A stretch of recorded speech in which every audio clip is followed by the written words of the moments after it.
Hey, salut tout le monde. Ici c'est Roger le Tavernier pour la seconde game entre Seagull et Trash Shaped. Donc la première game a été remportée par l'anglais Trash Shaped en Night Elf, qui est en fait Warchief Ridge, contre l'allemand qui est Seagull, ou autrement Spiral. Et donc on est parti cette fois sur la map Turtle Rock, donc la map mythique Turtle Rock, où la close position peut être fatale, sauf que là ils ont spawné en face, donc pas de close position. Va falloir scouter très vite pour les deux joueurs. Donc, je rappelle qu'on est dans l'Open Cup, donc qui vient remplacer finalement la Zotac Cup tous les 15 jours. Donc voilà, je le répète. Et donc ici c'est la première édition de cette compétition organisée par war3tv.com. Et donc on a ici en orque vert foncé Seagull en or qui nous fait un BO standard avec encore une fois un BM bien sûr. Tandis qu'ici on a un DH, donc ce sera à peu près le même match que la première game finalement. Alors on a ici l'ancien de la guerre qui a été mis à côté des creeps pour pouvoir creeper plus vite. Le scouting très vite de la part de la WIS pour voir s'il n'y a pas de close position. Pareil pour l'orque. Donc ils vont savoir maintenant qu'ils sont en face, soit en diagonale, soit bien en face. Et donc voilà, Untresh Shaped qui mène, donc ça va être à l'orque de prendre des risques, d'agresser, trouver la faille pour contrer un peu les druides corbeaux qui ont vraiment nullifié l'armée orc dans la première game. Donc Warchief qui maîtrise vraiment cette technique. Donc il sait qu'il est encore contre des orcs. Donc il va totalement partir sur la même technique. Et donc voilà, la tortue des mers qui va être finie par le DH. Voilà, ça va être fait. Qui tombe sur, je crois, un manteau d'intelligence. Attendez... Ouais, un manteau d'intelligence plus 3, donc ouais, c'est pas trop utile pour un DH, il va pouvoir juste faire un peu plus de brûlure de mana, mais je pense qu'il va directement revendre son objet, voilà, le BM qui a scouté le DH, du coup le BM qui agresse directement l'ogre pour pouvoir pour pouvoir steal un peu l'objet qui revenait de base au joueur elfe, et non, directement il s'est fait scouter par l'armée elfe. Et il a donc décidé de se baquer. Voilà, il agresse alors l'archer qui se fait healer par son puits de lune. Il continue à la chase. Bon, il se fait healer correctement par son puits de lune. Il la chase encore. Il va se faire brûler son mana par le DH. Voilà, et du coup, il décide de s'en prendre aux petits follets qui n'ont pas de bras. Voilà, il se met en invisibilité, en vent divin. Il part directement sur du T2. Je pense qu'il n'est pas encore passé T2, si il est passé T2 même peut-être avant. Voilà, il agresse encore l'archer qui va se faire finir là par le grunt. Voilà, un gros coup de hache dans sa tête. Du coup ça retarde un peu le creeping du DH qui va le chase maintenant.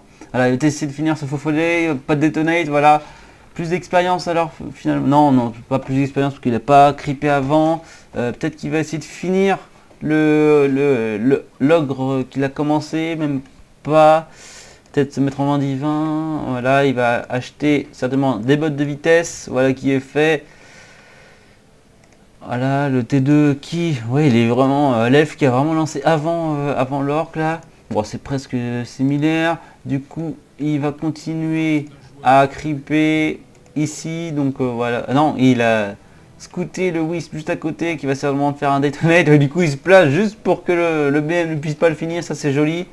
On voit que les joueurs connaissent vraiment tous les recoins de la map. Et là, le wall qui n'a pas été correctement fait parce que le DH peut directement agresser les péons là. Attention, heureusement qu'il n'avait pas d'immolation, sinon ça aurait pu faire très mal. Du coup, l'archer qui se place ici pour voir si le BM ne vient pas finir l'ogre. Du coup, c'est le BM qui chase le DH. Le DH qui, du coup, s'enfuit sous les coups du BM. Les grunts qui viennent ici finir. Non, ils n'auront pas le temps de finir l'archer, mais ils savent que du coup ils sont scoutés.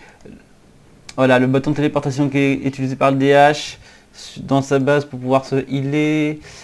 Non, même pas. Il s'est téléporté juste à côté de la base de l'orc pour pouvoir finir cette... cancel finalement cette randonnée-là. Ça c'est bien joué. Un bon move de la part du joueur elf. Et du coup c'est les grunts qui viennent finir les creeps ici. Le DH qui va essayer d'un peu de cancel la prise d'expérience. Du coup il y a un grunt qui peut se faire tuer très rapidement là. Il a 6 points de vie. Voilà, il s'est fait tuer mais vraiment gratos. C'est un peu mal joué là. Un petit erreur de micro de la part du joueur orc. Déjà qu'il a perdu la première game, là il commence mal la deuxième. Au niveau de l'expérience on en est où? Le BM4, faut pas de niveau 2. Le DH, bah non plus je crois. Ouais, le BM qui est un peu plus en avance maintenant. Là il va passer niveau 2, il va prendre un petit diadème de noblesse. Il a déjà acheté un avant. Donc il a plus 4 en all stats. Donc c'est pas trop mal. Le deuxième héros qui a été pris je crois. C'est en nouvelle fois le Beastmaster qui va pouvoir cancel ce bestiaire. Pendant ce temps-là, il fait encore une fois 2 anciens des vents. Donc ça va faire mal. Là, ça va être encore du druide corbeau quoi. On reste sur du classique, on reste sur de l'efficace. Voilà, du coup, il cancel les bâtiments qui sont en train de se construire. Donc ça va être un retard dans la technologie de Seagull là. Oh, il est encore une fois mal parti malheureusement pour lui là. Le joueur allemand il se fait bien target. Il target bien les bâtiments qu'il faut. Voilà, il est obligé de cancel cet hôtel des esprits je crois. Il va vraiment être en retard là. Attention là, il pourrait se faire sur un. Non, il préfère agresser les petits péons qui n'ont rien demandé. Là le DH qui se fait agresser. Voilà, il est obligé. Oh, attention. Il s'est fait tuer, il n'a pas eu le temps de se téléporter, il aurait peut-être utilisé le TP là. Il a pris des hauts risques, du coup il s'est fait tuer son DH. Du coup il peut relancer son hôtel des esprits, il tue enfin une archer. Ouais, l'orc qui commence un petit peu à se reprendre là, mais bon les druides corbeaux sont déjà partis. Le DH qui va pas mettre de temps à revivre parce qu'il était que niveau 1, donc ça va, et il continue à agresser avec son Beastmaster. Il essaie de cancel une nouvelle fois les bâtiments, donc là je pense pas qu'il va réussir. Il a pris un TC en deuxième héros, donc choix intéressant certainement pour construire un peu les druides corbeaux avec sa shockwave et son choc martial. Ça c'est plutôt une bonne initiative. Il finit ce petit porc épique. Donc du coup le BM qui chasse un autre BM, tout ça c'est une histoire de BM pardon. La DH qui est directement revenu. Voilà, les druides corbeaux qui commencent à s'amasser. Le T3 qui va se finir, il va pouvoir faire la deuxième amélioration des druides corbeaux. Le BM qui continue à creeper. Il va encore choper un objet. Peut-être le refiler sur son TC qui... ils ont tous les deux des salves générantes. Ça fait beaucoup de salves. Voilà, il tombe sur un autre protection. Un item un peu useless, quoique le BM pourrait être encore plus tanky, déjà qu'il a plus 4 all stats. Voilà, et du coup c'est encore le sniping du bestiaire là, alors que le télésesprit a pu se finir. Je crois qu'il va encore devoir cancel à moins qu'il se fasse prendre par derrière, ça va sûrement être le cas. Voilà, est-ce qu'il va avoir le temps de... Non, il a eu le temps de finir, et ça un peu failli là dans sa conquête de bâtiment. La brûlure de mana sur le BM. Là, il faut qu'il rentre tout de suite parce que là il a vraiment pas beaucoup d'unités. Il a juste ses 2 héros et les invocations pour contrer un peu l'orc. Alors qu'il décide directement de creeper, mais du coup c'est le joueur elf qui revient, Wark Chief, qui est vraiment dans le bon tempo là. Il sait qu'il fait, il sait ce qu'il faut faire quoi. Alors du coup il emmagasine encore une fois les druides corbeaux. Ils sont presque 5-7 druides corbeaux, ça va faire mal tout ça. Alors que l'orc a sorti son premier rider et son premier esprit marcheur, il va pouvoir un peu faire le lien spirituel sur toutes les unités. Du coup je sais pas ce qui s'est passé ici. Je sais pas ce que fait le BM là, il veut se faire taper gratuitement. Pas de T3 de la part du joueur orc, de la façon qu'il n'a plus que 51 de bois. Les filets qui sont appris pour les riders. Donc le T3 qui s'est fini, et donc du coup les esprits marcheurs peuvent faire des cyclones. Et encore une fois c'est le petit artisan qui a été pris avec sa fabrique de poche. Donc là, ouais, ça sent le gros rush, toujours à base de druide corbeau, donc ça va rappeler des mauvais souvenirs aux joueurs orc. Du coup, il target bien le bestiaire qui n'avait pas été réparé auparavant, donc du coup, il va certainement avoir le temps de le finir. Donc c'est assez mal joué de la part du joueur orc, voilà, qui se fait target son bâtiment, il a pu en cancel un nouveau. Oh, ça fait vraiment, il a que 3 dans des orcs là, oh, ça va faire mal. Il snipe les petits péons qui ne sont même pas rentrés dans les antres pour défendre, et du coup, oh, plus que deux seulement, 3, il va y avoir, non, une seule entre des orques, ça va faire vraiment très très mal. Du coup il TP, voilà. Oh, c'est vraiment du gros sniping du bâtiment là. Et du coup là il va pas pouvoir avoir de renfort avant un certain temps, parce qu'il a plus qu'une entre les orques, une deuxième qui va se finir, une troisième qui est lancée, donc du coup c'est beaucoup de ressources qui sont utilisées pour la nourriture. Ouh, ça s'annonce encore mal là. En façon générale, c'est celui qui agresse qui a le dernier mot au final. Et donc du coup, vu que c'est l'elfe, voilà, l'elfe qui agresse tout le temps finalement. Donc voilà, l'adage comme quoi c'est celui qui agresse qui est souvent celui qui gagne, là, se vérifie une nouvelle fois.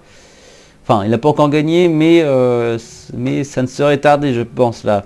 Parce qu'il va revenir à la charge pour essayer une nouvelle fois de certainement cancel les bâtiments. Pendant ça, là c'est le BM qui creep, ce gros con creep finalement. Et il va devoir très vite se baquer. Est-ce qu'il a un TP? Est-ce qu'il a un TP au moins? Il y a toujours, mais il n'y a même pas de TP dans oui, il prend des très gros risques là, parce que là il va se faire encore target ses antres des orques là qu'il défend même pas. Oh là là, ouais, c'est des mauvais choix là. Il revient que maintenant, il va revenir, il est obligé d'attendre ses unités en plus. Oh là là, et le deuxième, voilà, il n'y a plus qu'encore une entre les orques, ça va être le GG. Oui, je crois que c'est le GG qui a été lancé. Et du coup, sans défendre sa base, c'est le GG qui a été lancé par Seagull. Trop débordé encore une nouvelle fois par les druides corbeaux et le gros sniping des bâtiments. Il n'avait pas de TP. Voilà. Voilà, et il n'avait pas un super wall. Donc voilà, les conséquences d'un mauvais wall. Et voilà, et du coup c'est Untreshaped, donc alias War Chief Rich, qui s'impose dans cette demi-finale et qui va rejoindre TH 000 pour une belle finale, je pense. Donc ça va être vraiment très relevé pour lui, parce que TH c'est le maître chinois. Et donc voilà, c'est une 13 question. Et Seagull qui va aller finalement dans la petite finale, qui sera opposée à Ashela. Et là aussi il aura fort à faire, parce que Ashela il a perdu contre TH, mais ça reste TH, mais Ashela a vraiment du gros skill. Donc voilà, je vous donne rendez-vous pour la prochaine finale entre le joueur anglais et le joueur chinois. Allez, à très bientôt, d'ici là, portez-vous bien. Ciao.